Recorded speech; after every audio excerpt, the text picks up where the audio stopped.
بسم اللہ الرحمن الرحیم۔ السلام علیکم دوستو، حاضر ہوں آپ کی خدمت میں نئی ویڈیو کے ساتھ۔ تو اب دیکھتے ہیں، جیسا کہ میں ہر ویڈیو میں دہراتا ہوں کہ وی ور کریٹیکلی اسٹڈیئنگ آرٹیکل 8، اور آرٹیکل 8 آئین کا ایسا ہے جو کہتا ہے کہ آئین کے اندر دیے گئے فنڈامنٹل رائٹس کو چند قوانین اگر وہ فنڈامنٹل رائٹس سے متصادم بھی ہیں اور ان کے اگینسٹ بھی ہیں تو بھی وہ قانون ہی کہلائیں گے۔ ان کو ایگزمپشن دی گئی آرٹیکل 8 کے تحت، اور ایسے قوانین کو لکھ دیا گیا فرسٹ شیڈیول میں، اور بعد میں امینڈمنٹ کر کے اس کو دروازہ کھول دیا گیا کہ جب چاہے لیجسلیچر اس میں اور قوانین لکھ کے ان کو ایگزمپشن دیتی رہے۔ اور یہ چیز ہم ڈسکس کر چکے ہیں ابھی شروع کی ویڈیوز میں۔ تو اب چلتے ہیں، لاسٹ ٹائم ہم نے ڈسکس کیا تھا کمپنیز آرڈیننس اور کمپنیز ایکٹ، اور وہ جو آرڈر تھا اس کے اندر لکھا ہوا۔ آج چلتے ہیں کہ اس نیکسٹ کیا ہے ہمارے اس میں فرسٹ شیڈیول میں۔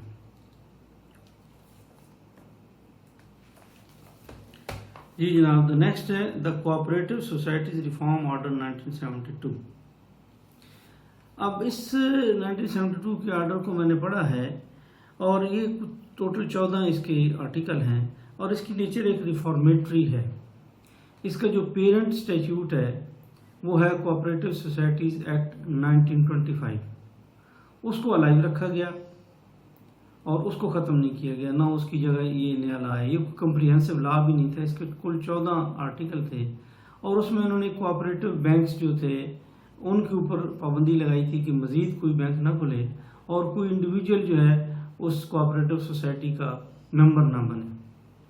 تو اس کے بعد پنجاب گورنمنٹ اس کو ایک صوبائی معاملہ ڈکلیئر کر دیا گیا تھا، اور اس کے بعد صوبائی حکومتوں نے اپنے اپنے حساب سے اس میں تھوڑی بہت امینڈمنٹس بھی کی، لیکن مین جو لا تھا وہ cooperative societies act 1925 pre partition کا لا بنا ہوا، اس کو بعد میں اڈاپٹ کیا گیا، اور اسی کے تحت آج تک جو registrar of companies, registrar of cooperative societies لگ رہے ہیں یا ان کا الیکشن ہو رہا ہے وہ اسی کے اندر امینڈمنٹس کے ساتھ ہو رہا ہے۔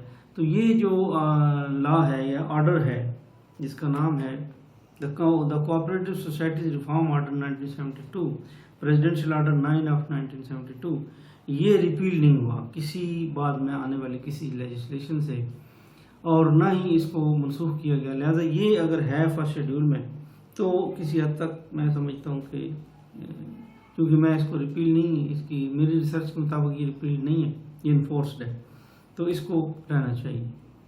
اور لیکن اس کے رہنے نہ رہنے سے کوئی فرق نہیں، کیونکہ جو پیرنٹ لا ہے، جو مین لا ہے جہاں سے یہ سارے رولز، لاز اور آرڈرز بنائے گئے، وہ 1925 کا کوآپریٹو ایکٹ تھا جو پری پارٹیشن کا تھا، اور وہ بڑا کمپریہنسو لا ہے، وہ آج تک نافذ العمل ہے، اور آج تک اسی کے تحت جو بعد میں فیڈرل ایریا بنا، اس کا جو رجسٹرار لگا جس کو سرکل رجسٹرار کہتے ہیں، وہ بھی اسی ایکٹ آف 1925 کے تحت ہی اس کو لگایا گیا۔ الیکشنز ہو رہے ہیں وہ بھی اسی کے تحت ہو رہے ہیں۔ تو یہ آرڈر جو ہے اگر یہ اس شیڈیول میں لکھا رہے تو اس کا کوئی حرج نہیں، کیونکہ یہ ریپیل نہیں ہوا۔ چند 14 آرٹیکل تھے، صرف چند ایک ریفارمیٹری آرڈر تھے اس کے اندر، جو ریفارمز ہو گئے، ختم ہو گئے۔ آگے ہے جناب the life insurance nationalization order 1972، presidential order number 10 of 1972۔ اس پہ تھوڑی ڈیٹیل میں بات کرتے ہیں۔ یہ جو لائف انشورنس کارپوریشن تھی، اس کو نیشنلائز کیا گیا اس آرڈر کے تحت۔ تو بعد میں جو 2016 تک یہ اسی کے ساتھ گورن ہوتا رہا، 2016 میں نیا لا متعارف کرایا گیا جس کا نام تھا State Life Insurance Corporation re organization and conversion act 2016۔ اب اس کے پریمبل میں کہا گیا کہ whereas it is expedient to provide for the conversion of the State Life Insurance Corporation into a public limited company and incorporation under the Companies Ordinance 1984 and for matters connecting therewith or ancillary thereto، یعنی یہ ضرورت محسوس کرے گی corporate world کو trends کو مد نظر رکھتے ہوئے کہ اس کو ایز اے کارپوریشن نہیں رکھنا، اس کو ایک لمیٹڈ کمپنی بنانا ہے اور لمیٹڈ کمپنی بنا کے انڈر کمپنیز آرڈیننس اس کو ریگولیٹ کرنا ہے.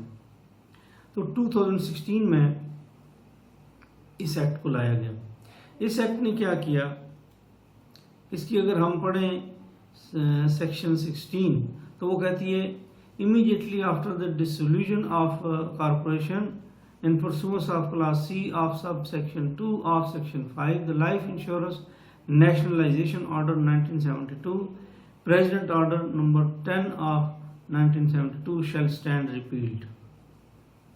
تو یہ جناب ریپیل ہوگا، یعنی ایک اور لا یٹ اندر ہم نے ایک اور لا ڈسکور کر لیا جو کہ ریپیلڈ ہے اور وہ ہمارے فرسٹ شیڈیول میں لکھا ہوا ہے.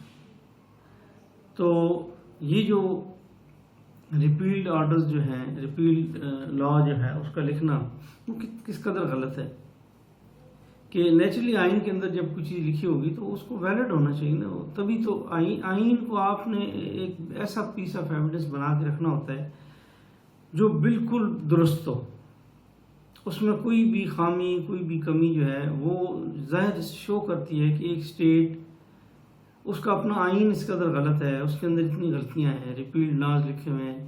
اور اسی طرح اور جو ہم آگے چلیں گے، ابھی تو ہم آرٹیکل 8 پہ پہنچے ہیں اور آرٹیکل 8 کے اندر سے ہم ابھی تک ہماری تقریباً 15 سے 16 ویڈیوز آ چکی ہیں اور اس کے 200 سے اوپر آرٹیکل ہیں، 200-250 سے اوپر آرٹیکل ہیں. جب ہم آگے جائیں گے تو آپ سوچیں گے کتنا لمبا سفر ہوگا. تو یہ جناب حالات ہیں.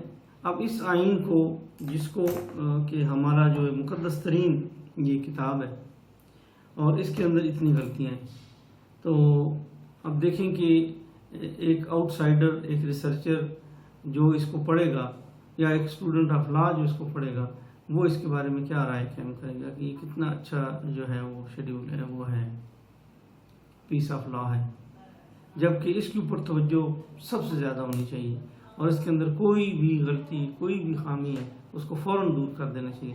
اب 2016 میں جب یہ لائف انشورنس کارپوریشن کی ری آرگنائزیشن کا ایکٹ آ گیا تو 2016 کے بعد کتنی امینڈمنٹیں ہوئی آئین کے اندر، شاید 21ویں امینڈمنٹ ہوئی ہے، 27ویں ہوئی ہے. اس وقت چاہیے تھا کہ اس کو بھی درست کر دیا جاتا، لیکن پھر بات وہی آتی ہے کہ جو ہمارے منسٹری آف لا کے جو ڈرافٹ مین ہیں ان کو بھی ایسے سائڈوں پہ ہو جیسے تانگا گھوڑا تانگے میں جوتا ہوتا ہے تو اس کے لگام کے ساتھ ہی وہ سائڈوں پہ نا شیڈ سے لگا دیتے ہیں تاکہ لیفٹ رائٹ نہ دیکھے، سامنے ہی دیکھتا ہے.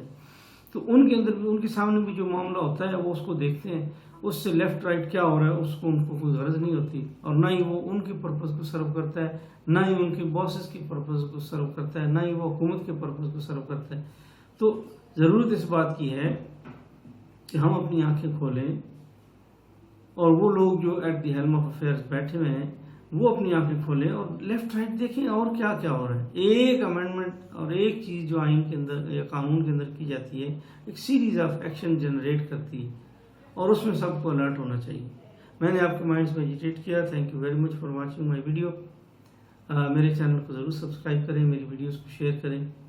انشاءاللہ العظیم میں آپ کو مایوس نہیں کروں گا، ہم ایک دوسرے سے بہت سیکھیں گے. اگر آپ میری ویڈیوز پہ کمنٹ کریں گے تو مجھے امپروو کرنے میں بہت زیادہ مدد ملے گی. آپ سب کا بہت بہت شکریہ. اپنا دوستوں کا، فیملیز ممبرس کا، ارد گرد کے لوگوں کا بہت خیال رکھیے گا. السلام علیکم ورحمۃ اللہ وبرکاتہ.